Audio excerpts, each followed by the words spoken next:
Well, we carry the G wherever we may be, so creamy and cold, and from the land of the green and gold.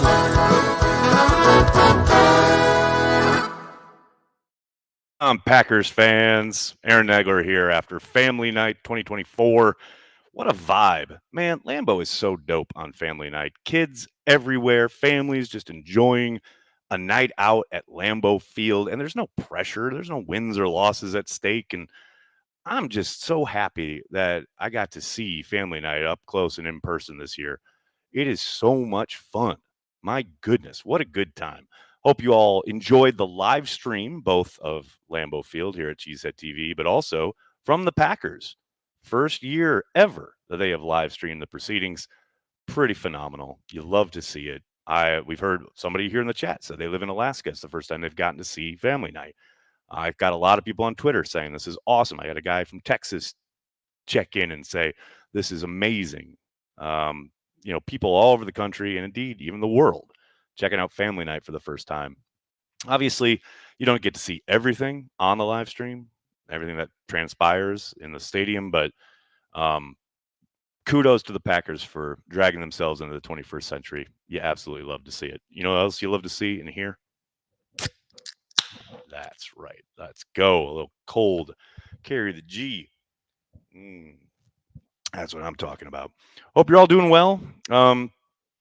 As always, it's a bit herky-jerky, for lack of a better phrase, a practice in a stadium full of people. Now, there's a little bit of team stuff that you can kind of look at and draw things from, but overall, I thought Jordan Love, especially early, looked fantastic, right on point. That ball he dropped up the left sideline to Christian Watson with Alexander in pretty much perfect coverage. What a dime that was. Loved watching Jaden Reed and Romeo Dobbs. Just a great night from the number one offense as far as some big plays, stuff to get people excited. But you also saw there at the end when they were in the 2-minute drill, the first team defense absolutely shut the door on the offense. I don't think the offense even picked up a first down. Now, afterwards, LaFleur said they were very vanilla, which of course they're going to be. But yeah, good work from the defense there. So, and then in the middle there was like the longest punt period ever, which felt like Matt LaFleur going, okay, you're going to stream this stuff? Fine. I'll make it as boring as hell. I kid. You got to work special teams, obviously. All over, a good night. I thought there were some, interesting standout performances. One of the guys I thought during the live tackling period that kind of stood out a few times was Robert Rochelle, the corner, who, as it happens, is also working as a first-team gunner in punt coverage, which, young guy, you got to contribute on special teams.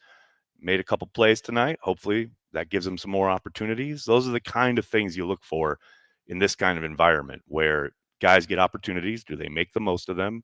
Hopefully that extends to this week now at Radnički Field, which there are going to be 3 practices, 2 of which I know are on the public schedule. I think that third one is probably going to be closed to the public, but hopefully he can get a few more opportunities here this week to kind of help continue to solidify what he's doing. Hello to everybody in the comments section. So good to see everybody. I want to give a shout out to Michael Crowley, Michael Crowley, and Bruce Radley. Thanks for joining the Carry the G Club here on the Cheesehead TV YouTube page. Really appreciate you. Of course, many of our regulars are here. Joe, what's up, Joe? Jim, of course, Jim is here. And of course, Brandy's here. What's up, Brandy? Kevin says, hopefully one day I can afford to bring my 2 boys down for family night. It looks amazing. Go Pack Go. Kevin, there's no rush. Your boys are growing up, no doubt. But eventually, I'm sure you'll get them here and you'll have a ball. It is, like I said, a complete vibe. It is a lot of fun, especially just, again, the lack of pressure, right? It's not a game where you're really concerned and living and dying by every third down conversion or whatever. It's the kind of warmth of the atmosphere, and not just because it was like 90 degrees today, but just the community feeling is so palpable. It's great. Joe, thanks for the super chat. Kid who caught 3 punts is a family night legend. Oh, probably the moment of the night. Kid from Waupun back there for punt duty gets not 1, not 2, but 3 footballs. I mean, and the way the whole team essentially just exploded with joy and came down to congratulate him. That was amazing. And look, that kid's never going to forget that for as long as he lives. That was absolutely awesome. Soder, no pressure. That kid that snared the 3 punt balls overcame the pressure. No doubt about it. It was awesome. My oldest went bananas, no doubt. Jordan, thanks for the super chat. Did Bisaccia tell our young returner when practice starts on 8/6, or is that something he has to text the parents? Guessing he'll need a permission slip. Yes, Waupun producing some potential punt returners here in the NFL. You love to see it. Michael, why do I feel like this may be sarcasm? Hey, Nags, best Packers team ever. Super Bowl bound. Seriously, do I like the makeup of this team? Go Pack Go. Hard not to be excited, right? If you heard Matt LaFleur's kind of post-game in-stadium interview, he, I believe, at one point said, I think 2024 is going to be a special year. It does feel like the momentum is building. They are building something pretty damn special.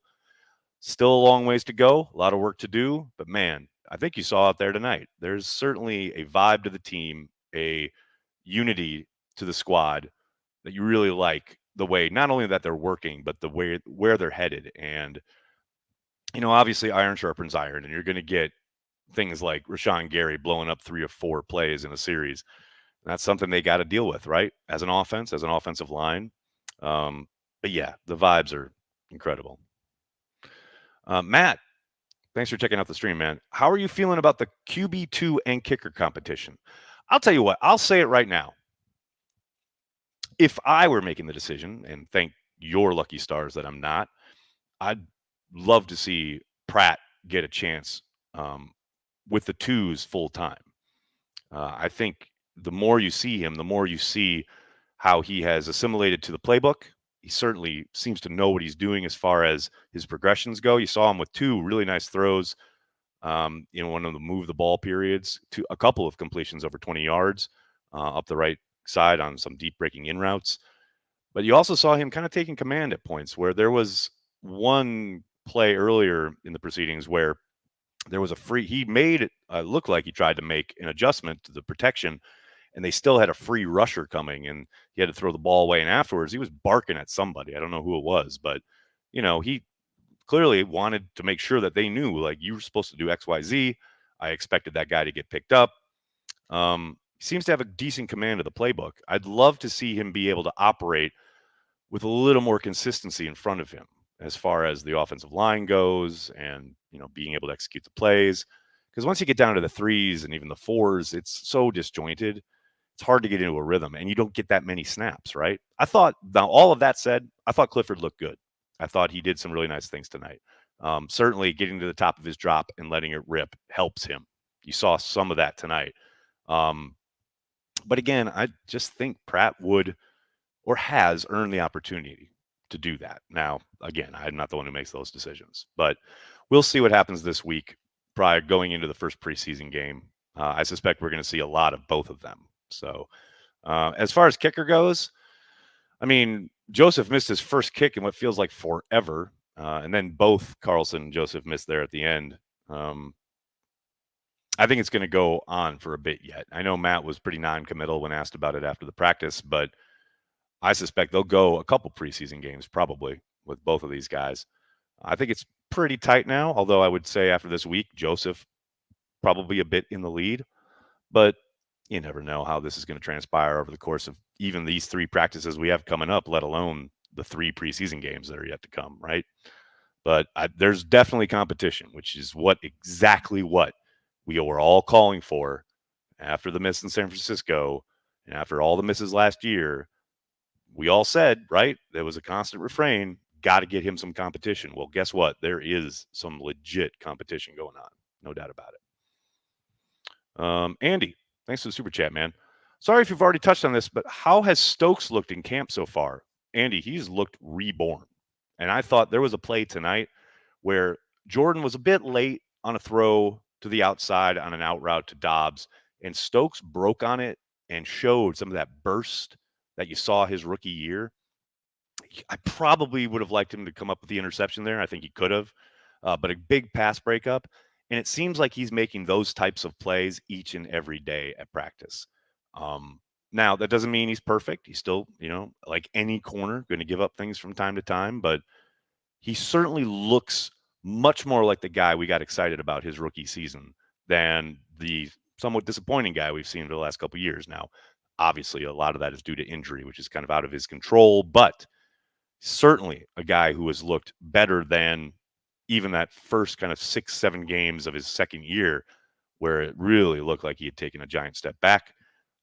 I'm telling you, it does look like we're seeing a lot of what we really got excited about with Stokes when he was a rookie. So still some ways to go, but it surely seems like that's his gig to lose, right?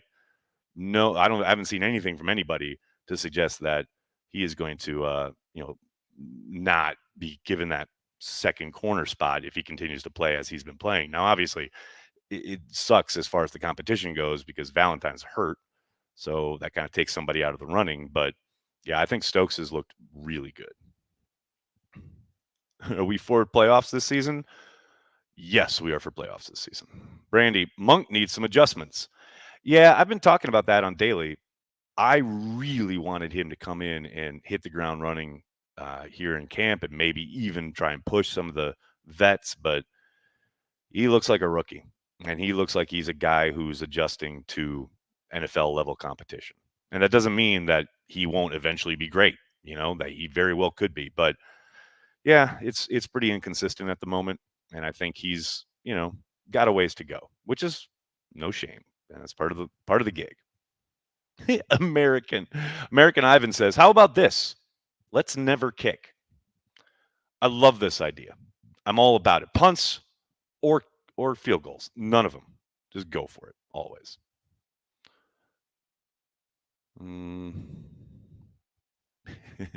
All I know is if Joseph isn't good enough to be the Vikings kicker and he's fighting to be ours, our kicker of the future isn't Curly on the roster. Brad, I'm going to have to disagree with you there, buddy. I mean, how many dudes across the NFL have bounced around until they finally kind of find their groove, right? It happens all the time in the league. That doesn't just because, the Vikings cut him doesn't mean that, oh my God, he's terrible. In fact, look at Anders' brother. He got cut by the Vikings and went on to become a pretty damn good kicker. So, the past and who he's played for, I don't really care about much of that. It's about what he's doing in this camp. And right now, he's pretty damn good. Soder, thanks for the super chat. Run game and run blocking in particular did not look great, but who the hell knows? Yeah, it's really hard to tell when they're only doing thud and you're not really getting much of a commitment to trying to run much, as in general, right? It was not run heavy today. Certainly you saw a few plays here and there, but I can't say I'm surprised by any of that. Elijah, does Toure make the roster because of special teams? If he makes the roster, that's why he will. But I suspect right now those odds are long. Joe, thanks again, man. Are Packers okay at backup offensive tackle with Morgan at guard? They're going to have to be. I mean, he has barely played tackle this entire camp so far. So I suspect whatever they have is what they're going to work with until and or they get into these preseason games. And if it completely falls apart on them, maybe they make a move, free agency, a trade, maybe a waiver wire addition, but that's not going to be someone you're going to stick in as a starter. I mean, ultimately, it's about Zach Tom getting back on the field. I don't doubt for a moment that we're going to start to see some of these backup tackles get opportunities. You did see Caleb Jones get out there with the starters for a very short period, but he was out there at right tackle. I won't be surprised at all if we see more of that this week and then Caleb get a chance in the preseason game in Cleveland. Because look, they're going to be continuing to work on stuff. Telford, I think Telford's looked okay. He is just out of his element with Rashawn Gary. I mean, anytime he has a one-on-one with Gary, it is just lights out, And then Dillard, his struggles are well documented. I think he's playing better now than he was a couple weeks ago, but that's still not, a consistently high level that you need. So I think, so like I said, some of these younger guys, they're going to start, I would suspect, to get chances. I just think it's still very, very, very early. Ayahuasca, what's up? Thanks for the super chat. What do you see happening at the receiver room? I see a lot of young, promising kids like Melton and Dubose. Go Pack, go. Man, I thought Melton had a really good night tonight. Now, it's just one practice. That's what you got to remember. Now, of course, it is blown up because everyone's watching. Now it's live streamed. There's 80,000 people in the stands, but it is just one practice. That said, I think Melton's had a good camp. I think Dubose has had an outstanding camp so far. But we've also seen nights or days at Ray Nitschke where Romeo Dobbs has been out of his mind, and Dobbs still had a couple of nice touchdowns today and a couple of other really good receptions in one-on-ones. We saw Christian Watson have a number of nice receptions tonight. But we've also seen Wicks absolutely just play after play after play be incredible at Ray Nitschke. And tonight he was somewhat quiet, not a number of huge plays or anything like that. But that's, again, just one practice. You got to look at the totality of it, and that's what they will do. To your point, yeah, it's a deep receiver room, and it's going to be interesting what they do kind of at the bottom there, because it's going to be about special teams. It has to be. But yeah, man, I don't know how you look at this group and not be excited. There's zero question there. Pickle. Did the Packers block the Vikings from streaming Family Night? I'm sure football would really enjoy that, but no, probably not. Jerry, how are you? Thanks for the super chat. Appreciate you. Thanks to Cheesehead TV for the fantastic Lambeau cam today. We had a little fun chat going there, and I think there was an Insta poll about wide receivers. Which are you looking forward to the most? I gotta admit, I definitely in my mind at least bounce around on all these guys because I get so excited watching each and every one of them. I love how many different kind of skill sets are on display.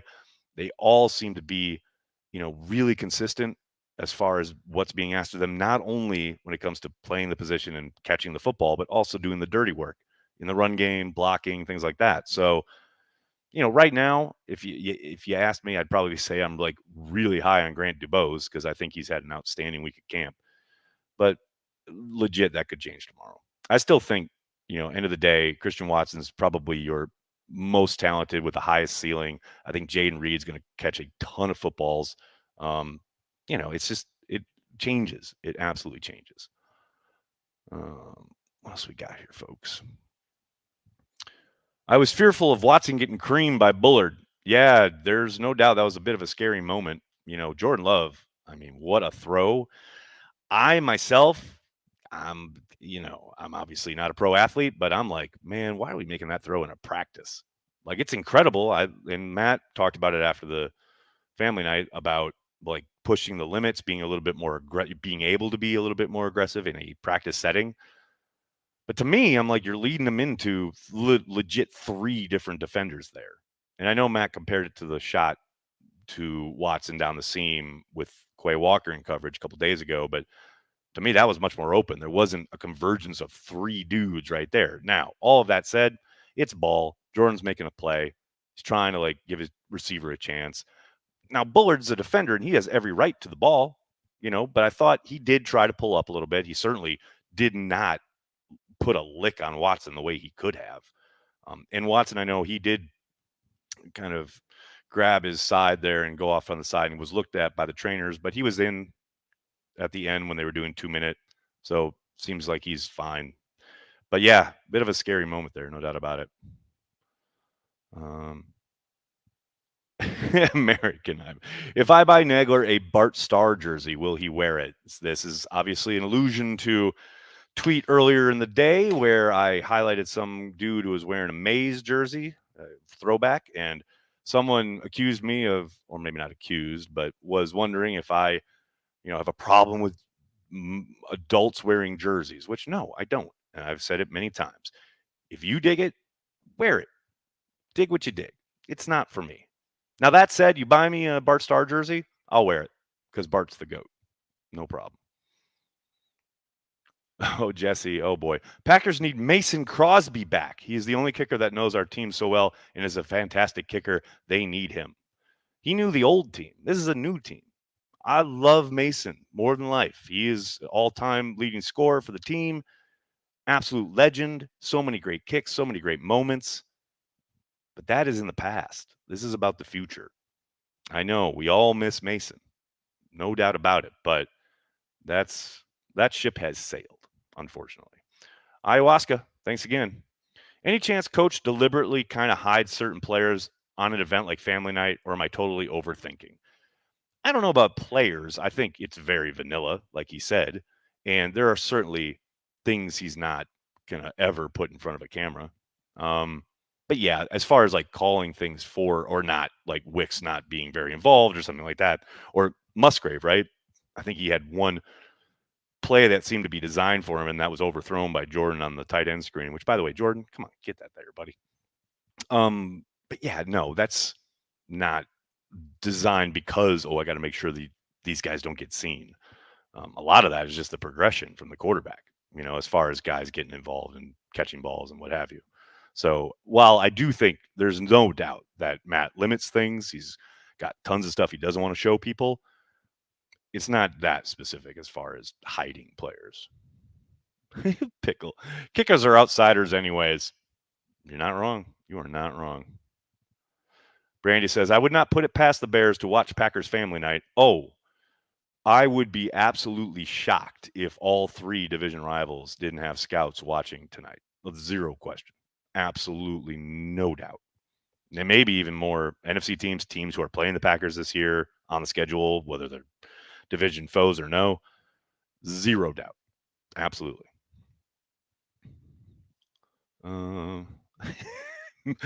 Look, Mason is 56 years old. Let it go, y'all. You guys are so funny. What else we got?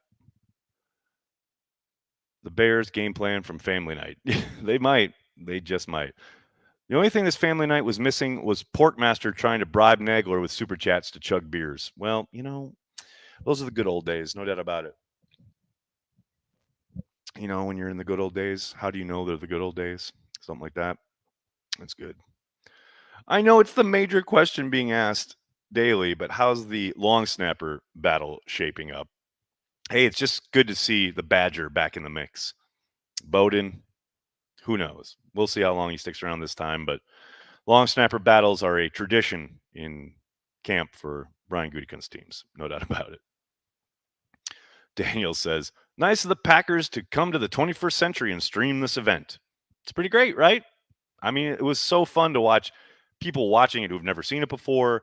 The way the clips, most of the kind of quote unquote bigger plays, instantly clipped, put on Twitter. Everyone's talking about them. It was fun. It was very, very fun. In Vino, see Bullard and Nickel as the third cornerback. Love this.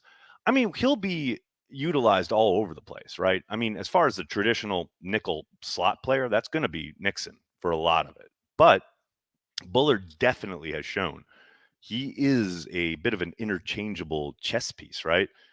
I love his game. And you saw that pass break up to Reed tonight. I mean, the explosion, the way he just covers ground like that. Exciting player. Very, very exciting player. No doubt about it. All right, buddy. I'm going to have to get going. I cannot thank you enough for hanging out, talking Packers after family night, hanging out for family night. Thanks for checking out the stream. Thanks for checking out the live Lambeau cam. John Simitovich right here at the end. Thanks for being a Care of the G Club member. Is 10 making 12 type throws? See what looks great. Watson looks great. How's the kicking game go? Bears suck, but cool moment for Mongo. Now let's get sharp in. Oh, yeah. The Mongo moment was amazing. You talk about, forget the rivalry. That was incredible. Is 10 making 12 type throws? He had a couple tonight. No question about it. I mean, there were a few highlights where you just shake your head and go, how does he do that? So, yes, is the answer to that. All right, everybody. Thank you so much. I'll be back on Monday for Packers Daily. Going to be taking tomorrow off. It's been quite a 48-hour period here, but cannot thank you enough for hanging out. Thanks for talking Packers. Please do me a monster favor. Hit like on the video, subscribe to the channel, and then tell your friends and tell your family. Cheesehead TV, we are devoted to Green Bay Packers fans worldwide. Thanks a lot, everybody. Have a great night. Go Pack Go.